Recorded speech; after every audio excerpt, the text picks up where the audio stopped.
चलो साथियों,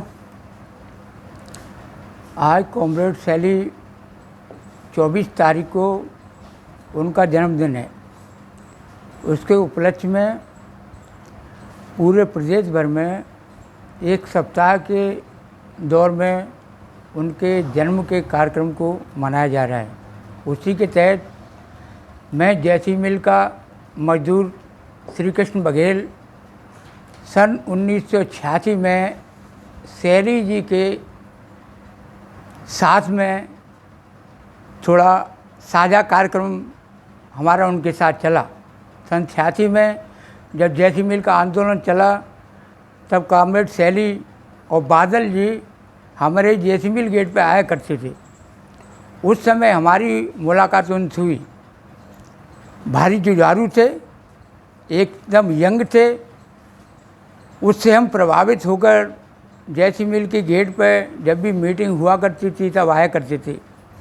उनका स्वभाव बहुत ही मिलनसार था, योग्य आदमी थे। स्वाभाविक है, ऐसे आदमी से लगाव होता है। तो उनके आंदोलन की वजह से हम उस आंदोलन में जुड़ गए। सन 86 से लेके 87 में जैसी मिल में बहुत बड़े आंदोलन हुए। एक समायोजन का आंदोलन हुआ जो इंटक, उस समय जैसी मिल में एक छत्र यूनियन हुआ करती थी। उसमें सुमेर सिंह, तारा सिंह, एक तरह के आज के जो माफिया चल रहे हैं उन जैसे माफियाओं का गिरोह उनका चला करता था।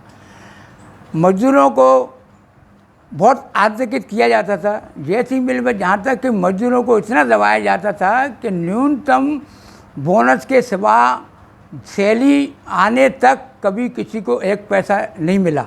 लेकिन सन 87 में, 86 में, 88 में, इन तीनों दौरों में सैली के नेतृत्व में हम उनके साथ रहे। जब हम यूनियन बनी तो उसमें पदाधिकारी की हैसियत से हमको भी उसमें लिया गया। मैं सैली के साथ, बादल जी के साथ में बराबर रहा। जब मैं जैसी मिल आंदोलन पीक पे था तब मैं भी जैसी मिल के आंदोलन में अंदर से एक यूनियन बनी थी मजदूरों की। उन मजदूरों के अंदर की यूनियन का मैं प्रतिनिधि था। उसके बदौलत मैं सैली और बादल के साथ में मैं चर्चाओं में जाया करता था। तो उनकी चर्चाओं में मैंने क्या देखा है, हर अधिकारी से, जब माधवराव सिंधिया थे उस पीरियड में, उसके बाद शीतला भी शायद थे उसके पीरियड में, उनकी बात करने की शैली, यानी सैलन शैली उनका नाम था, उनकी बात करने की शैली ऐसी थी कि जिससे प्रभावित होकर माधवराव सिंधिया भी एकदम से शांत हुआ जाया करता था। और ऐसे ही शीतला साहब जबकि जैसी मिल घाटे में बता रहा था लेकिन फिर भी सैली जी ने ऐसे आंकड़े निकाल के उनको मुनाफे की बोनस देने को मजबूर करना पड़ा। ये दो उदाहरण हमने देखे। उसके बाद में जब जैसी मिल आंदोलन पीक पे एकदम चला तो बोनस का चल रहा था। तो बोनस के चल सारे मजदूरों ने आकर के, उस समय ये शंकर लाल नाम का मैनेजर हुआ करता था उस पीरियड में, उसकी कोठी को जाके घेर लिया। घूरने के बाद में जब सारे मजदूर वहाँ इकट्ठे हो गए, उस समय एटक की तरफ से कॉमरेड बालक दास हुआ करते थे, तो वो थे। तो मजदूरों ने बालक दास को वहाँ से भगा दिया कि सैली नहीं आएंगे तब तो कोई वार्ता नहीं होगी।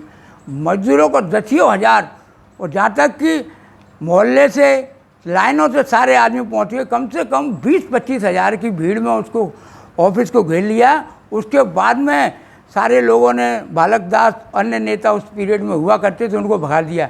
सैली जी, बादल को दोनों को बुलाओ, उनके बीच में चर्चा होगी। सैली जी, बादल दोनों आए, उनके बीच में चर्चा हुई तो प्रशासन के लोग भी उसमें बैठे और समझौता हुआ। तो हमने उनके दौर में ऐसा देखा है। उनकी बात की कला ही ऐसी थी। जैसी मिल आंदोलन चल रहा था पीक पे, एक समय की बात है, हजीरा पे चंद्रशेखर आजाद मार्केट है, वहाँ के सामने बहुत ज़बरदस्त आम सभा हुई। उस आम सभा मैं समझता हूँ आज तक के ऐतिहासिक आम सभा थी। उसमें जो है ना, सैली के भाषण को सुनने के लिए विपक्षी दलों के सारे लोग थे मौजूद, प्रशासन, शासन के सारे लोग थे। जब वो बोलते थे तो उनकी शैली के आगे एकदम सन्नाटा छा जाता था। एक आप अगर पैसे का सिक्का भी डालो तो उसकी भी आवाज़ सुनाई दे जाती, एकदम शांत, कोई आवाज़ नहीं आती थी। उनकी काबिलियत इतनी थी, उससे देख के विपक्षी के लोग भी ऐसे ही रहते थे कि जैसे शैली आ गए तो समझ लो कि उनका तो मनोबल एकदम से गिर ही जाया करता था। जाकर एक छत्र यूनियन चला करती थी इंटक की, इंटक तारा सिंह वियोगी जब कुछ श्रम मंत्री हुआ हो गए वो, और सुमेर सिंह एक छत्र राज था, तो शैली जी के उनके व्यक्तित्व को देखते हुए उनको भी बोना पड़ना पड़ा। उनकी समझ में नहीं आ रही थी क्या करना चाहिए हमको। लेकिन इसके दौर में समायोजन का दौर चला, मिलबंदी का भी दौर आया, इतने इतने बड़े बड़े आंदोलन हुए, हम जेल तक उनके साथ में गए। लेकिन उनका स्वभाव इतना सादा और सिंपल था कि देखने लायक था। और बोलने की शैली तो बोलने के काबिल ही शैली थी। उनकी शैली का अंदाज ऐसा था जैसे उनका नाम वैसे उनके अंदाज की शैली। सारे अधिकारी लोग एसपी कलेक्टर के लेके, जब तक उनकी शिक्षा थी एसपी कलेक्टर के बराबर उनको भी शिक्षा थी, इसलिए बोलने की कला बहुत ज़बरदस्त थी। सारे लोग उनका सम्मान करते थे।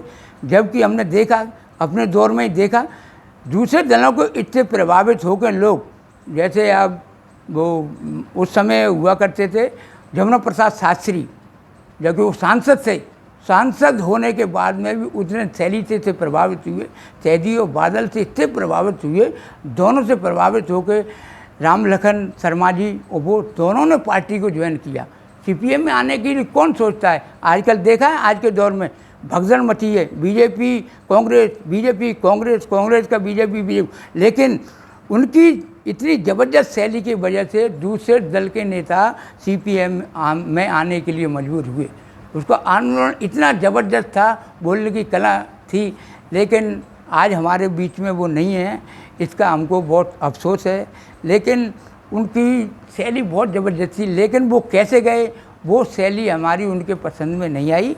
इसलिए हमने बहुत सीखा और हमारी पार्टी ने उनको बहुत सीखा।